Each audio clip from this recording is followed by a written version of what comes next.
خیلی نباید تکون بدین، همین یک نواخت اینجوری مایه کیک رو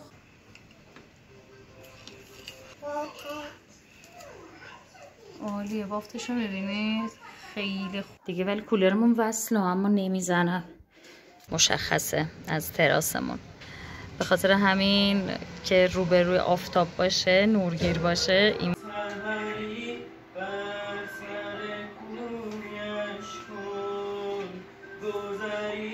خواهر دوست عزیزم که گفتم معلمه و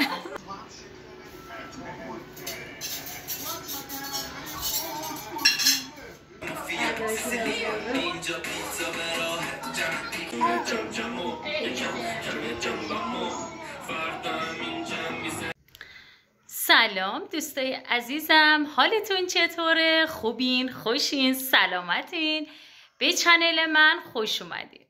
امروز با من همراه هستین با یه ولاگ دیگه و آموزش یک کیک فوق‌العاده راحت و فوری. امروز روز جشنواره غذاست تو مدرسه امیرعلی اینا. دیروز روز جهانی غذا بود، امروز توی مدرسهشون جشنواره دارن، جشنواره غذای سالم. بعد دیگه من تصمیم گرفتم یه کیک خونگی ساده و سالم و فوری براش درست کنم. غذا هم قیمه بار گذاشتم که یه کوچولو براش بریزم ببره. بعد به خاطر همین گفتم که یه فیلمم بگیرم و شما رو هم با خودم همراه کنم. همونطور که میبینید خدا رو شکر خونه تکونی هم تموم شد، یعنی دیگه دیروز آخرین کاراش رو هم انجام دادم. البته هنوز روکش مبلا مونده شستم، امروز جمع کردم دیگه باید بندازم. حالا گفتم فعلا این کیک رو درست کنم. بعد این آقا سیروان که داره طبق معمول کارتون اینو وسایل امیرعلیه، شب همه وسایلاشو آماده میذاره. اینا رفته فوتبال، الان میخواد بیاد بره مدرسه، وسایلاشو اینجوری آماده میذاره که دیگه خیلی اذیت نشه. اینم که روکش مبراز شستم، باید بندازم این کفشون. خلاصه همه جا رو تمیز کردم، همه فرش رو. عین خونه تکونی عید شد دیگه این بار، اساسی تمیز کردم. اینم وسایل کیک آماده کردم که الان با هم بپزیم.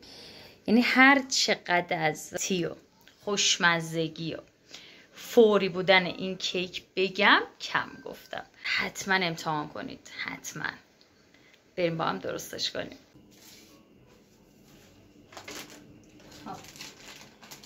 اندازه های این کیک همش با قاشقه.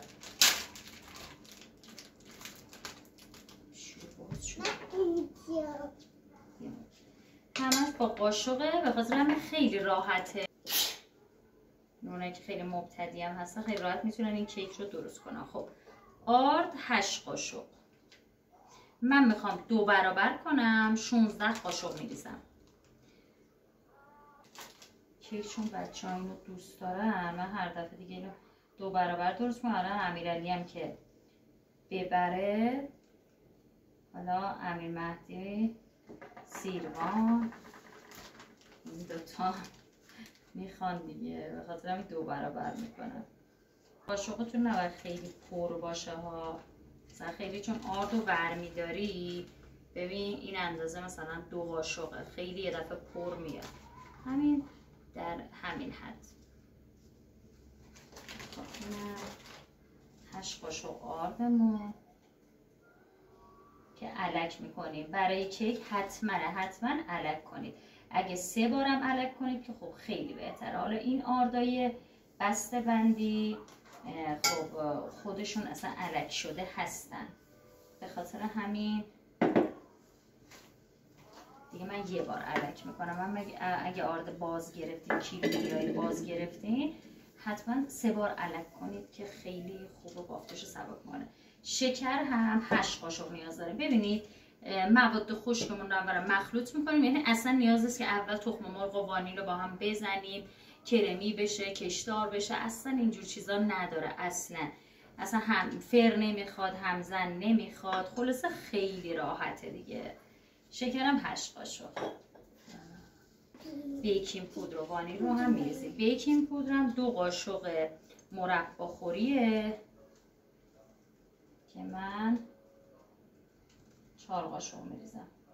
مواد خشکمون اول میریزیم و مخلوط با وانیل هم 1 قاشق چای خوریه.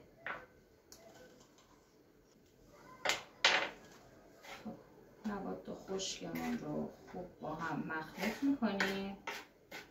روغن 6 قاشق غذاخوری. حالا بعد از اینکه خوب اینا رو مخلوط کردیم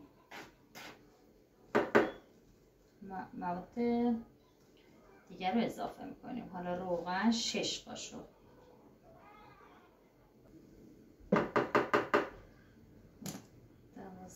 قاشق گلاب به دلخواه میریزیم، ولی خب بریزید عطرش رو خیلی خوب میکنه. 2 تا 3 قاشق میریزیم.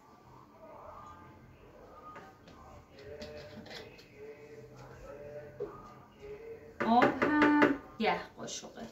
آب یا شیر، دوستان هم میتونید شیر استفاده کنید هم آب. من شیر نداشتم یا آب میریزم.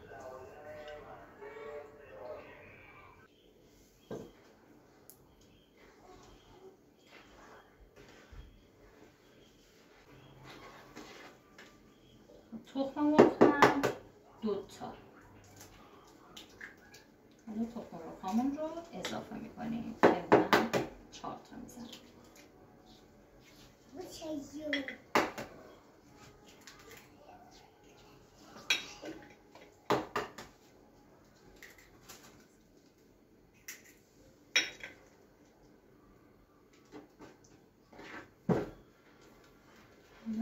هم میزنیم.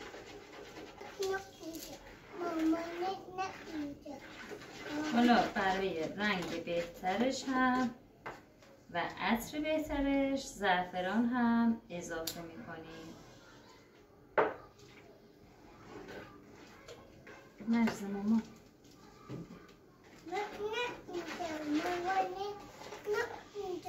باش ریختم، از اون ریختم ماما. ریختم از اون. از اونم ریختم، همه رو ریختم ماما. ببینید اصلا نیاز به همزنم نداره، همون با قاشق هم میتونید هم بزنید. من دیگه از هیچ استفاده نکردم که بدونید چقدر راحته. خب یکم ببینید بستگی به آردتون هم داره. آبخور آردامون فرق میکنه. بعضی اوقات میبینید مثلا شاید جان ماما خودشه. باش مرسی. شاید این 10 قاشق آب یا شیری که اضافه میکنید برای آرد شما کم باشه. حالا الان از نزدیک غلظت کیک رو بهتون نشون میدم.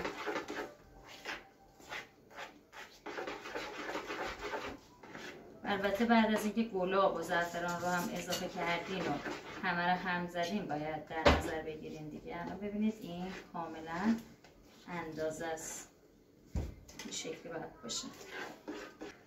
خب ببینید به این غلظت باید برسه مایه کیکتون. الان این اندازه‌ای که من ریختم همش اندازه‌شون درست بود و دقیق بود. حالا میگم بستگی به آرد شما هم داره. حالا کف قابلممون کاغذ میندازیم. کاغذ روغنی من نداشتم، خب به خاطر همین از همین کاغذ معمولی ها خوب هر دو طرفش رو چرب میکنم. هر چقدرم ظرفتون مطمئن بودیم که نچسب و نمیچسب و اینا، اما باز کاغذ روغنی بندازید.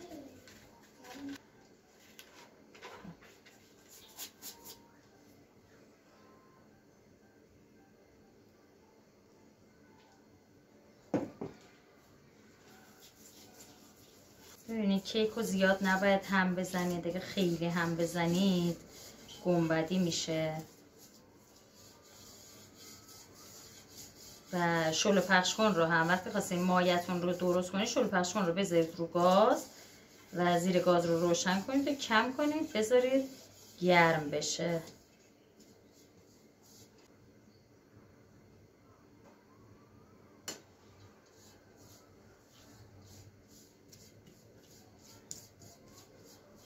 دیوارهاش رو هم چرب کنید.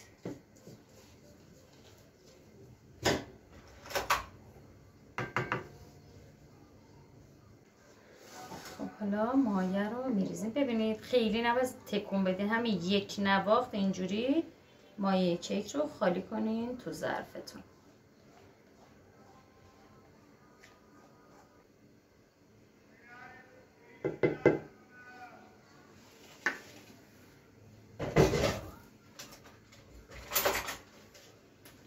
با سیخ چوبی یا یه چاقو این شکلی یه کوچولو توش میچرخونید تا حباباش گرفته بشه و چند بارم روی سطح کار میکوبیم و میذاریم رو گازمون.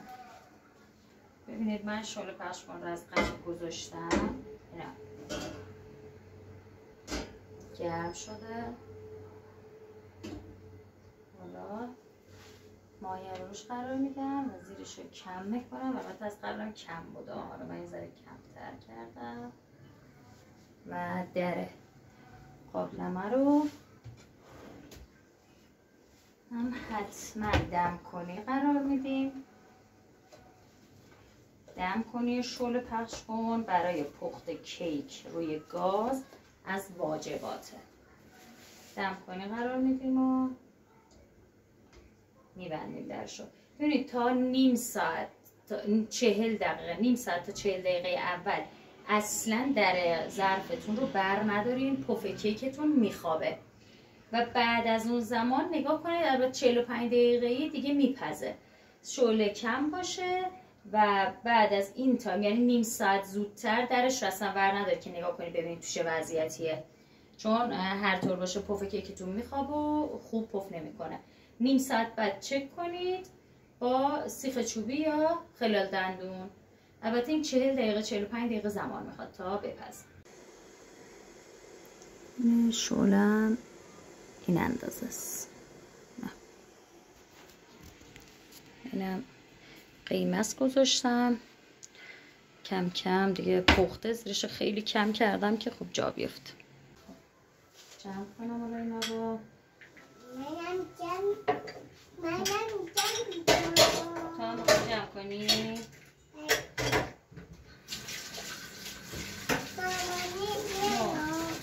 مرسی ماما.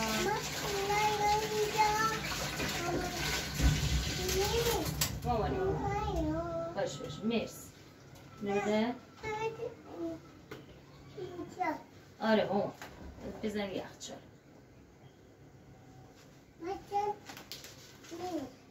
جا نیست.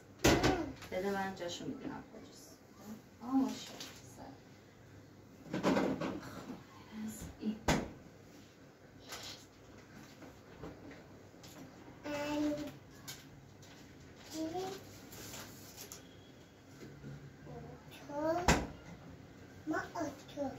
آتوقو بده. مرسی مرسی مامان دستت درد نکنه. ماشاءالله بسر.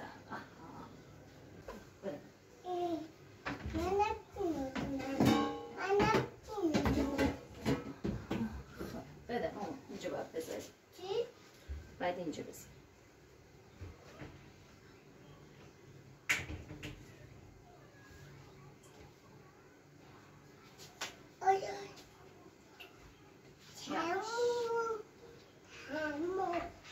تموم شد.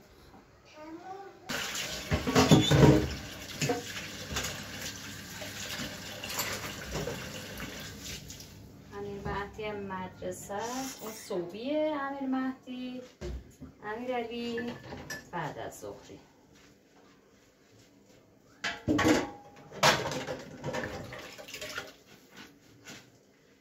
روزای فرد امیرعلی هم فوتبال داره، صبح از 8 صبح میره تا 12 دیگه حسابی خسته میشه، ولی دیگه عاشق فوتبال دیگه. هر چقدرم خسته باشه اون کلاسشو باید بره.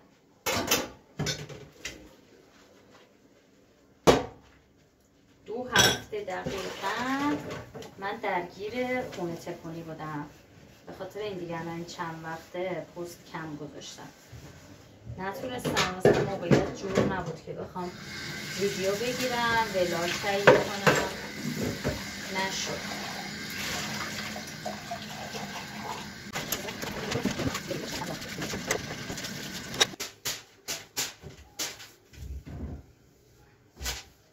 دستمونم بکشم، چای بریزم.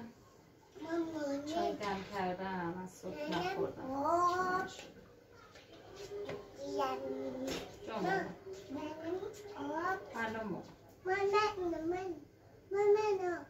جانو باش الان آب میخوای؟ سیروان یه تیکه نونم در آوردم از فریزر یخش باز شه. سیروان صبحونه نخورده،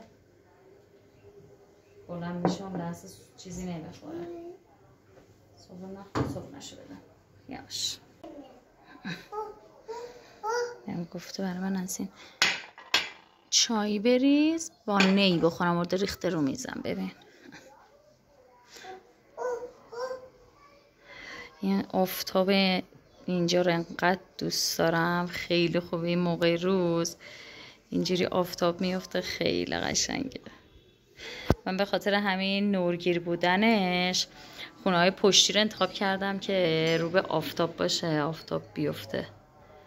ببینیم ما خونه پشتی هستیم در واقع، تو آپارتمانمون این کوچه پشتیمون مشخصه از تراسمون. به خاطر همین که روبروی آفتاب باشه، نورگیر باشه، این ور رو انتخاب کردم. خیلی دوست دارم نور آفتاب میفته تو خونه، واقعا آدم انرژی میگیره.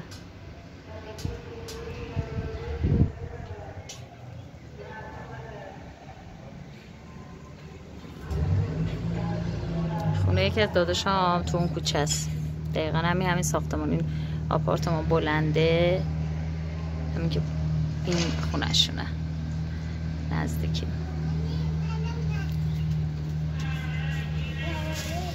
چون ماما دم ظهر انقدر گرم میشه خونه دیگه، ولی کولرمون وصله اما نمیزنم، چون دیگه خونه رو تمیز کردم احساس کنم خاک میاره. کولر ما کولر آبیه، این پنکه رو جمع نکردم، بزنیم نکشه.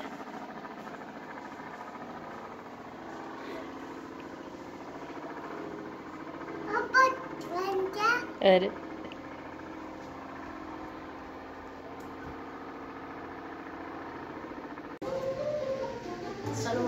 سلام ماما، خسته نباشی. امیرعلی هم اومد کلاس فوتبال، در رو باز گذاشتیم. بذار بمونه جلوی در مامان. خونک شبا خونک وزاره، اونا وسایل اضافی هن باید بدم بره. بریم ببینیم کیکمان به کجا رسید.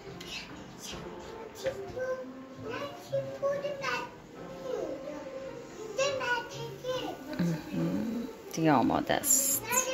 ببینیم من از اون موقع تا الان تازه درشو برداشتم، همین اولین بار بود. قیممون آماده است، سیبزمینیشو سرخ کنم و تمام.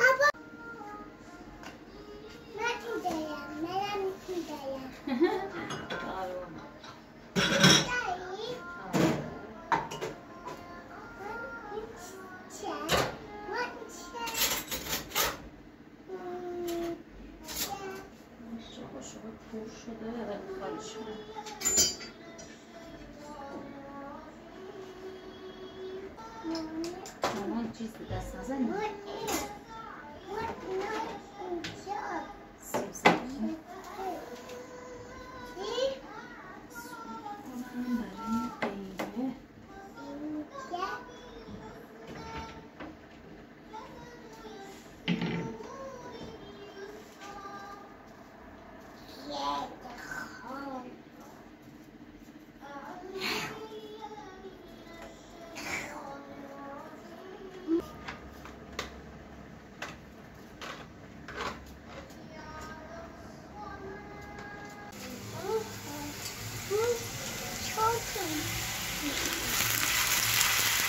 بیرون گذاشتم سرخ بشه، دیگه خیلی روغنی نشه. فعلا آشپزخونه رو تازه تمیز کردم، باید هواشو داشته باشم. سیمان بلند شو، بلند شو، اینجا خطرناکه مامان.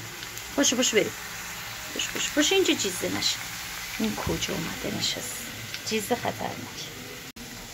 من از گلای تراسم. چه یکم تراسم چون کوچولوه، شلوغه، وسایل زیاد میذارم. اینجا مامان اینجا آره اینجا بشی.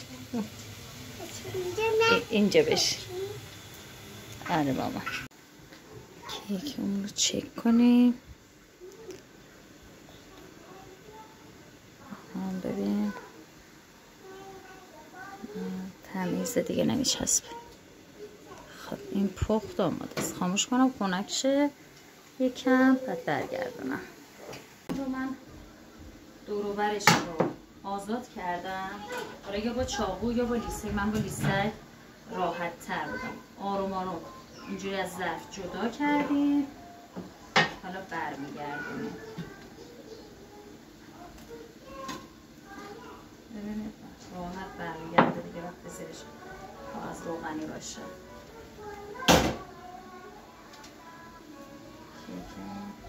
عالیه، انقدرم خوشبافته که نگو.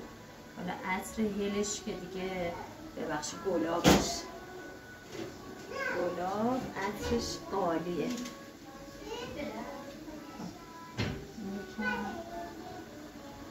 خونکشه تا بعد خورش میگه مامان برام تزیین کن. البته همه رو قرار نیست ببره. خب مامان آره مامان چی یا همین این دست رو میدونم همین پودر نارگیلا، پودر پسته تزیینش میکنم. جان مامان زیاده خوردی؟ باش بخور مامان.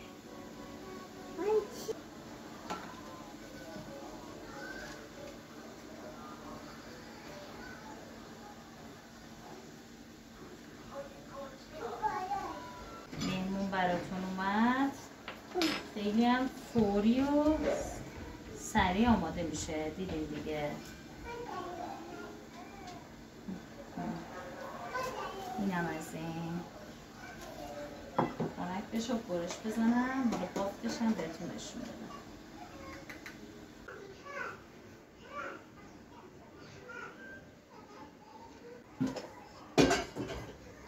پسا برای امیرعلی بکشم ببره.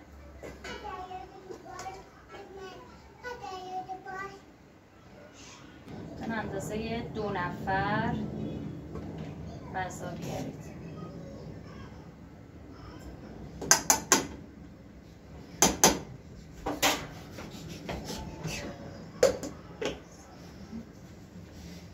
مامان دست نزنید. گوشت اصلا دوست نداره، نمیخوره.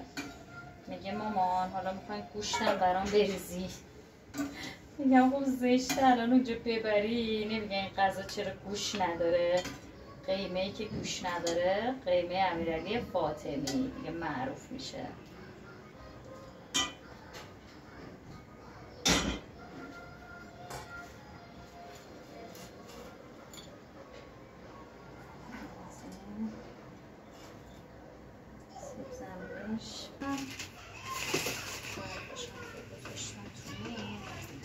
کیکش هم برش بزنیم.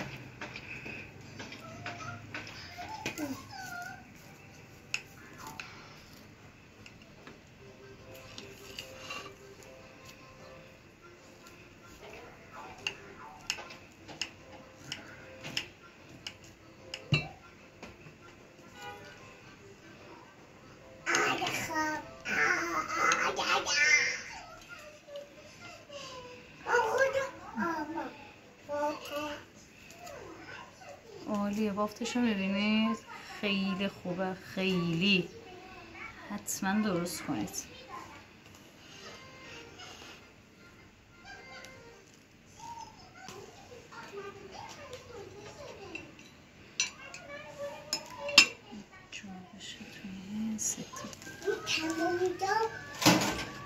یواش مامان یواش.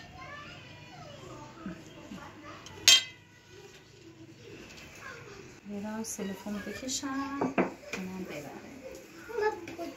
اون دست میشه جیبم. خب اینم غذا، اونم کیکم گوشیم، سلفون کشیدم تو مشنبه. میگه اینجوری راحت ترم ببرم. دو تا جدا بذاریم. خب کفشاتو بپوش مامان جان. به سلامت. سیروان میرم مامان. در باز بذاریم خنکش. هودی بر نداشتی؟ الان میارم. به سلامت. به سلامت. میگه بودو با اینجا. من اینجا نشستم. امیرعلی هم امیر مهدی هم اومد. سلام ماما، خسته نباشی. خسته شدم نشستم اینجا. مرسی مامان، خسته نباشی. سری مدام چچ نگاه اینا عاشق کیک های خونگی. حالا بیرون میگیریم مثلا دوست ندارن ها، ولی تو خونه که اینجوری ساده درست میکنم بیشتر دوست دارن.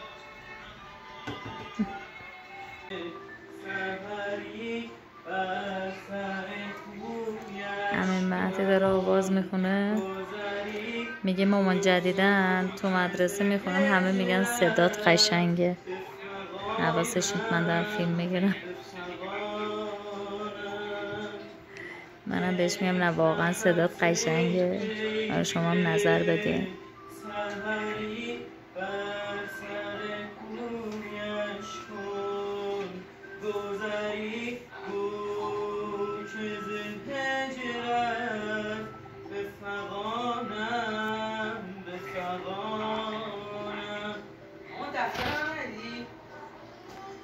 نه مامان همونجاست دیگه، ادامه بده دیگه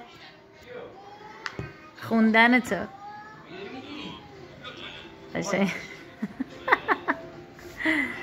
گرفتم دیگه، یکم دیگه بیشتر بخون. یه ذره دیگه بخون. خیلی هم قشنگ بود.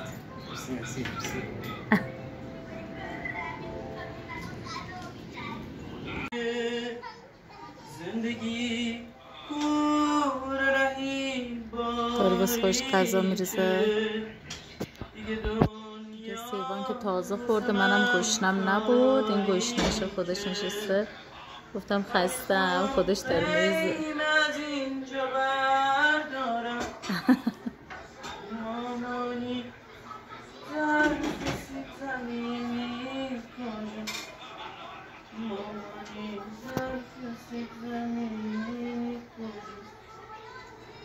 ساعت 1:03 دوستم زنگ زد. یکی از دوستای دوران دبیرستانم، یعنی در واقع الان 20 سال 21 ساله که ما با هم دوستیم و خیلی با هم در ارتباط. ما یکی از دوستای خیلی صمیمی منه، در واقع دقیقا مثل یه خواهر میمونه برام. خلاص الان زنگ زدم گفتم کجایی میای اینجا؟ گفت آره داره میاد سر کار میره، معاون مدرسه غیر انتفاعیه. خلاصه چی گفت دارم میام دیگه. منم چون غذامون یکم کم بود، قیمه و برنج کم بود، یکم پلوتون درست کردم دیگه. گفتم سریع آماده میشه، چون باهاشم میگم خیلی راحتی. من چه جوشی هم زدم دستانجه رو این چه جوشی در خورده پیشونیم. اولین بار جوش اینجوری زدم. بعد یه پلوتون درست کردم، خیلی ساده راحت دیگه، چون باهاش خیلی دیگه ندارم در واقع. یعنی همون املت هم میتونستم بپزم. راحت فوری یک کوچولو 2 پیمونه برنج ریختم. تون ماهی داشتیم با سیب زمینی و شوید و پیاز تفت دادم و لابلای برنج ریختم که بیاد دیگه منم با اون با هم نهار بخوریم. جان مامان چی میخوای؟ کیک میخوای؟ باش برو بدم. خب اینم خواهر دوست عزیزم که گفتم معلمه و با تیپ مدرسه معاونه در واقع. خسته نباشی عزیزم، خوش اومدی. چه خبر؟ خوبی؟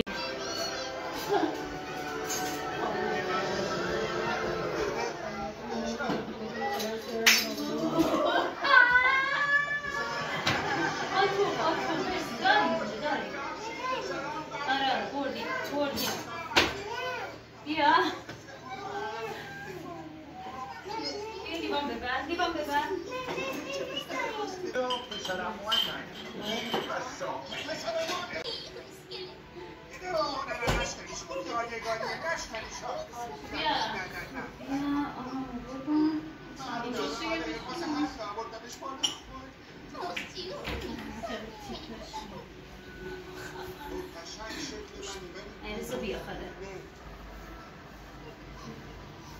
یوی چودی قوی اینجا بشه یه دقیقه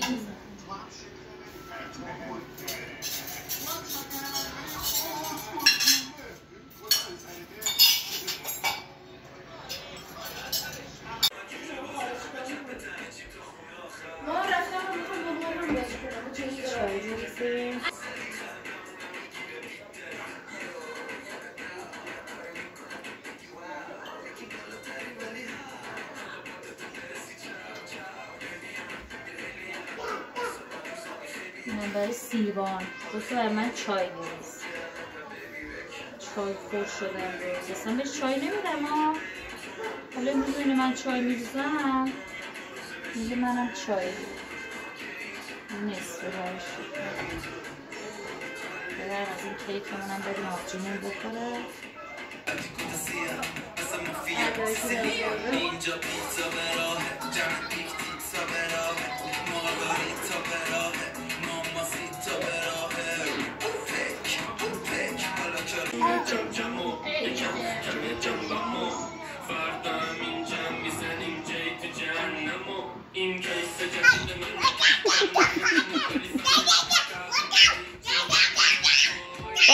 باشه مامان شد بشینیم تازه اومدیم بشینیم یه چای بخوریم با هم دیگه بساط غیبت برا شد دیگه فعلا خداحافظ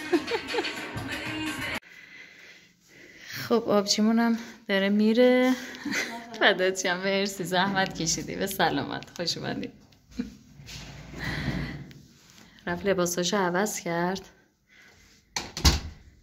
شوهرش اومده بود زنگ زد فقط وضعیت خونه ما آقا سیروان خودش هم خوابیده الان آورده وسایل هرچی از بابا داشته ریخته با پسرام بازی کرد اینه وضعیت اینجا